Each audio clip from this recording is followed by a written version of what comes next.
Welcome in, everybody. It's the coach, and you're tuned in to Madden 19 on EA Sports. Straight ahead, we've got a terrific matchup on tap between the Baltimore Ravens and the Pittsburgh Steelers. I'll have scores around the league for you at the half, but it's time for a little football. So we'll hand it over to our broadcast team, Brandon Godden and Charles Davis. Right at the convergence of the Three Rivers on Art Rooney Drive, we welcome you to Heinz Field in Pittsburgh, Pennsylvania. Nothing like the fanfare of introductions to an NFL game, and that was in evidence a moment ago. Fireworks, pyrotechnics, you name it. This crowd is ready as their guys get set to match up between the Baltimore Ravens and the Pittsburgh Steelers. With Charles Davis, I'm Brandon Gaudin. Charles, we look at this Steeler ball club entering play. The beat goes on, doesn't it? A perfect 10-0 to start the campaign. And it's a good locker room to be in, too. Guys don't show up on game day hoping to win. They expect to win. And so far, they've yet to have a letdown. Meanwhile, for the visiting Ravens, they too were winners last time out, so something's got to give here. And I love it when both teams come in off of wins. Great mindsets, and it usually leads to a really well-played game.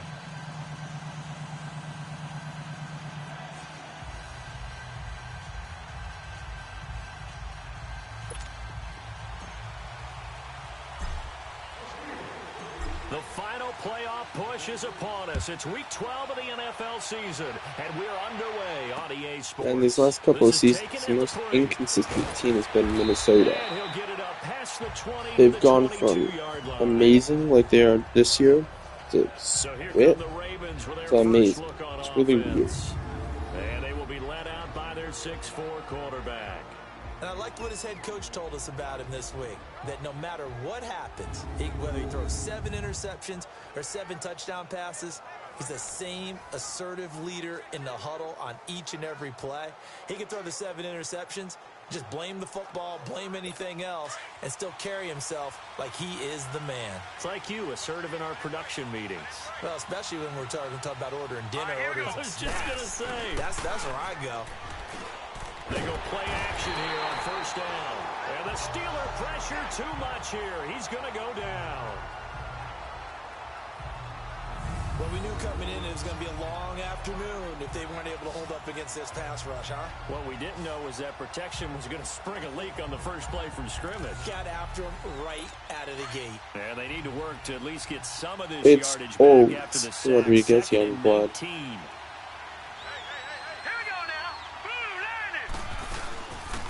They'll run it now out of the gun.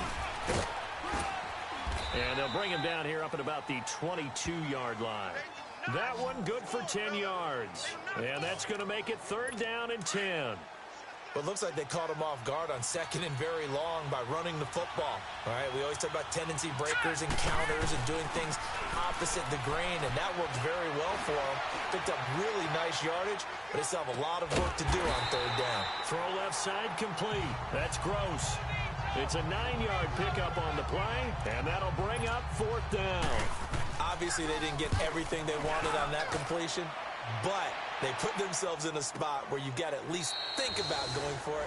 I know where we are on the field, but still, you've got to think about it, don't you?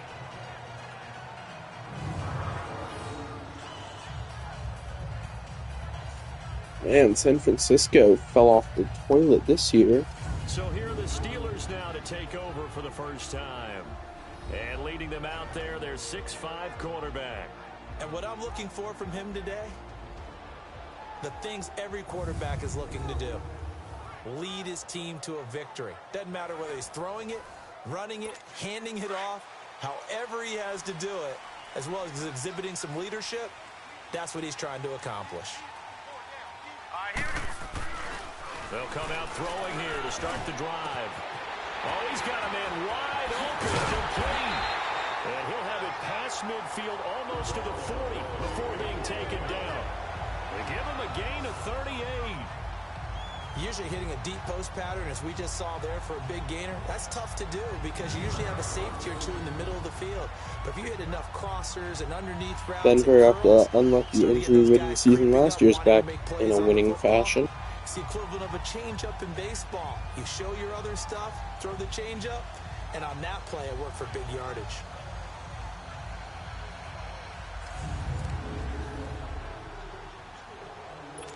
So the big play gets him across midfield now for 1st and 10. Here we go now. Boom, On 1st down, he'll drop to throw.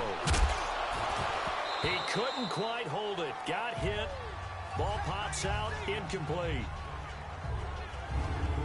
And the Buffet boys, the O-line. Hopefully they're ready today. Listen, you got to feed them first. But if you do, you usually get a great product out on the field. And when they play well, the quarterback can't wait to feed them afterwards. Ball on the 42 as they come up 2nd and 10.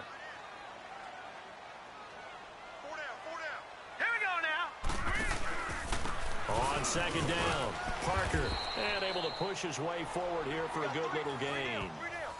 Give him 5 on the carry there, and it'll set up a 3rd down. Now the starters on the defensive side of the ball for the Ravens. They were excellent a week ago in the victory over Arizona. Have to admit, I was extremely impressed by what I saw. They ended up getting 4 sacks in the game, stayed in the face of the quarterback the entire time, made it difficult for him to step up and find receivers downfield. And that's what they told us this week, that pressure on the QB is key. In need of a conversion on 3rd down. They had the big play to start the drive, not much sense. They'll look to throw here. And the slant pattern here complete. And he's got the first as they'll bring him down at the 28-yard line. And that'll get him to first down as they get 9 yards out of that quick slant. Nice job keeping that opening drive alive, and they're in plus territory, that part of the field where you really want to convert on third down. They did. Big-time pickup for them, and now I think the aggressive play callers think to themselves, this part of the field, I take my shot at the end zone, because the closer you get to the end zone, the field gets condensed. Makes it a lot tougher to run those routes. You still got a chance to actually run past people right now. Take your shot at the end zone early in the down and distance count.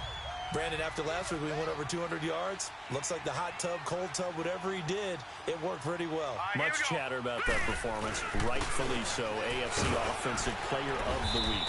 And he'll take it down here just shy of the 15 at the 16-yard line. At 5 yards on the play there, as the drive will continue. Quite the opening drive march they're on right now. It looks a lot like what we saw in practice prior to the game, doesn't it? You know, because on that last big practice beforehand, you go through your offensive script, you go through your play calling, you go through all the stuff and establish things, and it looks like it's going like clockwork right now for them. 5 yards on the carry. Good pickup on first down. Last week, of course, the great performance, over 200 yards. He still wants to be fed. And they should. That's exactly what you should do. I've not yet met a running back that's run for over 200 yards that says the very next week, hey, let's back things up. I don't need it as much. No, they want it more and more. They're going to be ready to go because they think that's going to happen naturally now. He's already topped his receiving output from a week ago, and we're just in the first quarter as that's a first down. Well, I know from past experience, before you actually play a game, you visualize what's going to happen. And I don't know anyone who doesn't visualize themselves being in the center of what's going on. That's 3 catches for him here in the early going. He's got to like the way this is starting. Absolutely. 3 catches on any drive is good. Opening drive, that's a tone setter. Give him 3 on the game there. 2nd and goal. So an even first quarter on the scoreboard, but the threat of points on the horizon. 0-0 our score. More from the Steel City coming up after this. And they'll come up looking to keep this drive moving. So the ball position now at the 3. Here's 2nd and goal. Hurry up, here we go. Now a shotgun snap as they'll look to throw. And did he get the feet down? No. They'll say he did not. It's incomplete. Now we got 3rd and goal coming up, and couldn't you imagine being in that huddle, partner? You know they're looking at each other saying, we can't come away with just 3 points after this drive. Yeah, they've covered a lot of ground. They want more than that 3. They'll look to throw. And caught in the end zone. Touchdown, Steelers. In for the score. And the Steelers are able to strike for 6. On those slants, everything happens so quickly. What makes it work? The timing between the passer and the receiver. In this case, a slant route ordinarily is probably about 3 steps before you go on the slant. In this amount of time, I think it's a 2-step deal. Boom, put his foot in the ground and got inside for the pass. Got inside for the pass, got inside for the catch and the score. Elliott good on the extra point, and it's now a 7-0 game.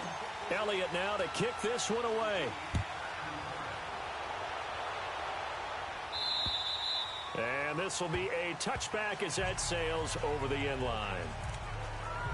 And the Ravens taking the field. They punted last time they had it. What steps, Charles, do you think they have to take to make sure they don't do that again? Well, let's just go to the football 101, the trade expression 101. Win first down. Make 5, 6, 7 yards on first down and make it a 2nd and 3, 2nd and manageable. Keep accumulating first downs that way. Keep moving the football. You don't want to get behind the sticks because then the defense has the advantage. Here we go. Blue, line it. And they'll go with a ground attack here. And he is going to be stopped cold behind the line of scrimmage. That'll be a loss of a yard, and it leads to a 3rd down. Some of these play calls, I think they're a little conservative, but you know me, because it's easy to sit up in this booth, right, and make all the calls and think I'm going to be correct. But I would like to see them open things up, because otherwise this defense is going to gang up on the run and shut them down. Now a 3rd down throw, but it misses the target, incomplete. But no second guessing the call here. It was 3rd and long, so throwing the football was probably the smart play to try and pick it up.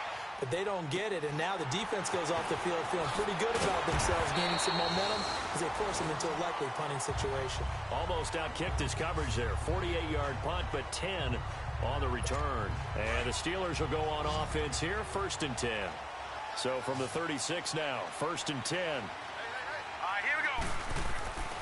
They'll try and start this drive in the air. He goes full extension, and he's got it. Give him 13 yards on the opening play of the drive and also give him the first down. When you're a player of his stature, you don't just circle the games on your team's calendar. You circle the Pro Bowl? Without a doubt. That's a game that you just figure you're going to be in each and every year. It's because of catches like that. That's why he goes. On first down, Parker. And they'll get him down here at about the 42. A nice run there, 9 yards, and it'll be 2nd down. And there we saw one of the downsides of blitzing during a rundown, because sometimes you get out of your gaps. You don't fit the run quite as well because you're headed towards the ball carrier with abandon. Back to throw here. Finding his safety valve here. That's complete. And he's going to get this inside the 30. It's a Pittsburgh first down, a gain of 13. He's fresh off that 3-touchdown performance last week that got him AFC Offensive Player of the Week, so you know that he was already on their radar. Now he's maybe even a bigger plane on their radar. Looking to get it to Ward. Intercepted. Picked off at the 24.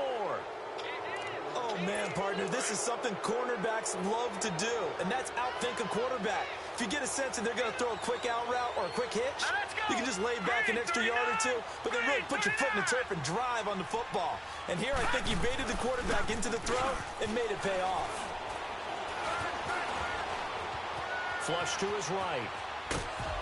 And they'll take him down at the 31-yard line. The improv on the scramble there gets him 6, and it'll be 2nd down. Now, that was not a bad scramble there on first down. He didn't force it, nor did he throw it away. He was able to take off, and now he made it a very manageable 2nd and short. Looking to throw. And his throw is incomplete. It's been my observation there's been a nice variety of play calling defensively. You and I often talk about an offense's ability to keep a defense off balance with what they're doing. I think the converse has been true in this game. Yeah, I think you're right. They seem to have gone off tendency quite a bit, but only the 2nd quarter, a lot of time to change things. And incomplete. The contact made the ball roam free and brings up 4th down.